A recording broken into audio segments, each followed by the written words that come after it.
Como é que pode uma mesma pessoa ser um vizinho super gentil e, ao mesmo tempo, um monstro capaz das maiores crueldades? Essa é uma daquelas perguntas que tiram o sono da gente.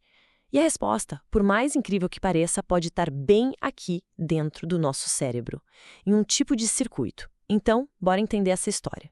Olha só essa descrição. Parece até que estão falando de um avô querido, né? Um verdadeiro cavalheiro, muito agradável.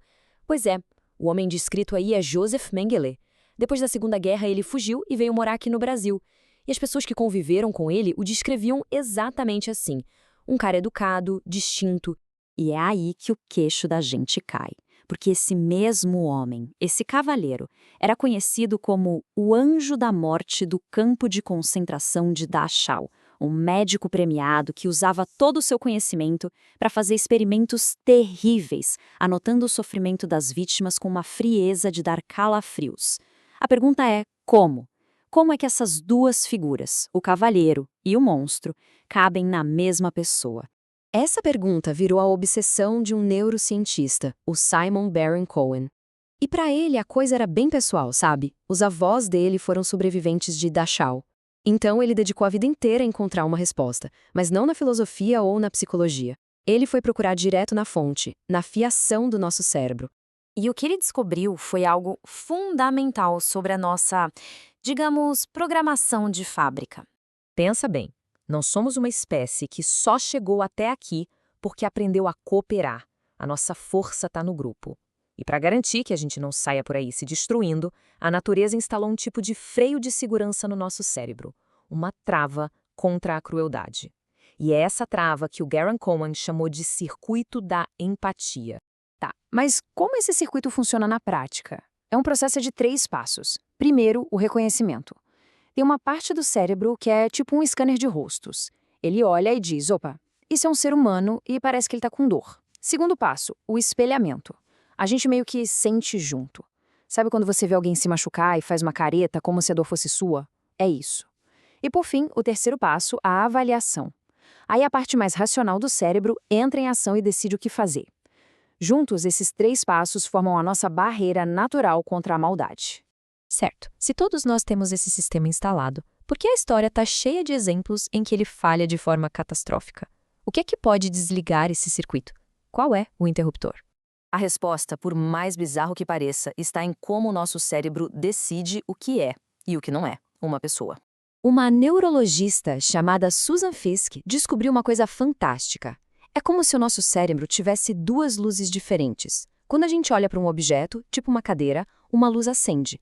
Mas quando a gente olha para um rosto humano, clique, essa luz apaga e outra, totalmente diferente, acende. E é essa segunda luz que ativa todo o circuito da empatia.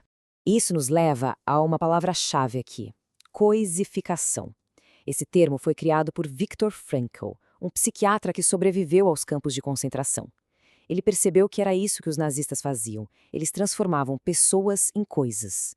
O que a neurociência descobriu décadas depois é que isso não é só uma metáfora.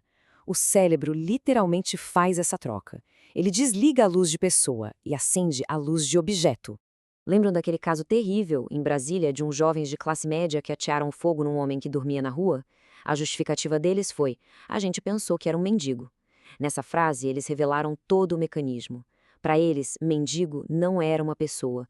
O cérebro deles viu um objeto. E essa mesma lógica perversa apareceu no Rio de Janeiro, com jovens que espancaram uma mulher. A desculpa? A gente pensou que era uma prostituta. O pai de um deles chegou a dizer que isso explicava tudo. De novo, a mesma coisa. A palavra prostituta funcionou como um interruptor. Clique! E o circuito da empatia desligou. Então, aqui está o ponto central. A coisificação é o interruptor mestre. É uma escolha intelectual.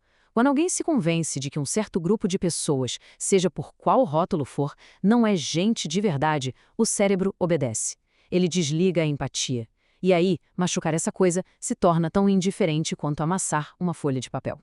Ok, isso explica as grandes atrocidades da história. Mas e no nosso dia a dia? Acontece que uma forma mais sutil desse mesmo mecanismo está por trás de um problema bem moderno. Os pesquisadores estão chamando de analfabetismo emocional. É basicamente não saber ler as emoções dos outros.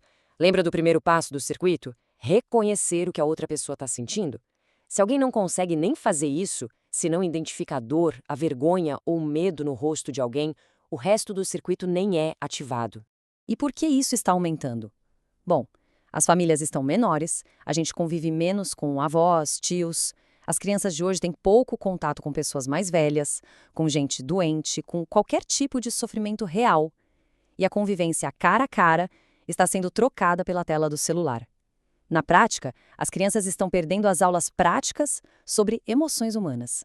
E a pesquisa chegou a um número surpreendente de tão específico. Para o circuito da empatia funcionar direitinho a pleno vapor, uma pessoa precisa ser capaz de reconhecer, no mínimo, 412 emoções humanas diferentes. 412? Mas calma! A boa notícia é que, se a empatia pode ser desligada ou desaprendida, ela também pode ser ensinada. Foi que um programa tentou fazer uma escola com altos índices de violência. O objetivo era alfabetizar as crianças emocionalmente e depois ensinar o que fazer com essa nova habilidade. Primeiro, eles precisaram redefinir o que é um herói. Não é o super-herói dos quadrinhos que é invulnerável. Um herói de verdade, como um bombeiro que entra num prédio em chamas, é uma pessoa comum que sabe que pode se ferir ou morrer, mas mesmo assim faz a escolha de arriscar a própria vida para salvar os outros. A chave é essa. É uma escolha, não um superpoder. Para ilustrar isso, eles contaram histórias de heróis da vida real. Gente como Mary McLeod Bethune. Pensa só, neta de escravizados, ela só foi aprender a ler aos 14 anos e decidiu dedicar a vida a ensinar outras crianças negras. E ela pedia a cada aluno para doar o primeiro dólar que ganhasse na vida para que mais escolas fossem construídas. A fundação dela mudou a história da educação na África. E o resultado foi poderoso. Depois de aprenderem a reconhecer aquelas 412 emoções e de se inspirarem com heróis de verdade, as crianças começaram a mudar. Quando viam um colega sofrendo bullying, elas não viam mais um objeto para zoar. Elas viam uma pessoa com medo. E, inspiradas pelos heróis, elas sabiam o que fazer. A escolha era ajudar.